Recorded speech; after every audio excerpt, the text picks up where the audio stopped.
Chapter 14, Sample Problem 16. A guitar string is strummed near a tuning fork that has a frequency of 512 Hz. Initially, the guitar and tuning fork together create a sound wave with a beat frequency of 5 Hz. The tension of the guitar string is then increased, after which the guitar and tuning fork together create a sound wave with a beat frequency of 4 Hz. A. Before the tension of the guitar string is increased, is the frequency of the guitar string greater than, less than, or equal to 512 Hz? If it's not possible to determine, then say that explicitly and explain your reasoning. So, our thing to remember here is that the beat frequency between two sources is the absolute value of their difference. So here we'll say that F1 is the guitar, and F2 is the fork, and we know the fork is at 512 Hz.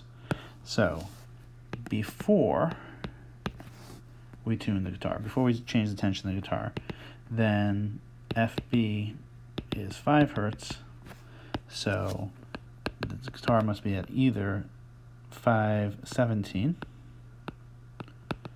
if it's 5 Hz higher, or 507 if it's 5 Hz lower, which is fine.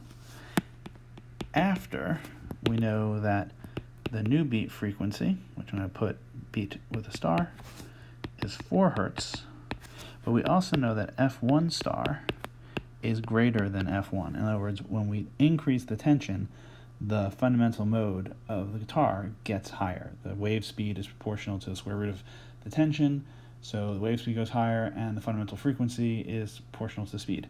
So the frequency of the guitar goes up as we increase the tension, as we tighten the string.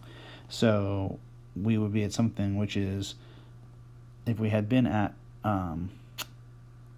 517 Hertz, then we're at something more than 517 Hertz. So we are more than 5 away from 512, which means we do not get the 4 beats. So it must have been that it was less than this, must have been 507, so we get closer to 512, and therefore can get a beat of 4. So the answer for A is that it was less than 512 Hertz. So part B says, after the tension of the guitar is increased, is the frequency of the guitar string greater than, less than, or equal to 512? If not possible to state, say that explicitly. So what the people who wrote this want you to see is they want you to say, oh, wait a minute, if the new beat frequency is 4, and I had originally been at 507, then my new one has to become 508 because the frequency must get higher, and the beat frequency must become the difference because it's still the beat frequency then would be 512 Hertz minus 508 Hertz, or the 4 Hertz we want. I actually think there's a bit of an ambiguity here because you could imagine continually tightening the guitar string and driving it to a new, we call it double star, and you could push it to 516 Hertz. And in that case, the beat frequency would be 516 minus 512, or 4 Hertz. And I don't see anything in the problem that specifically says we can't have tuned it that much.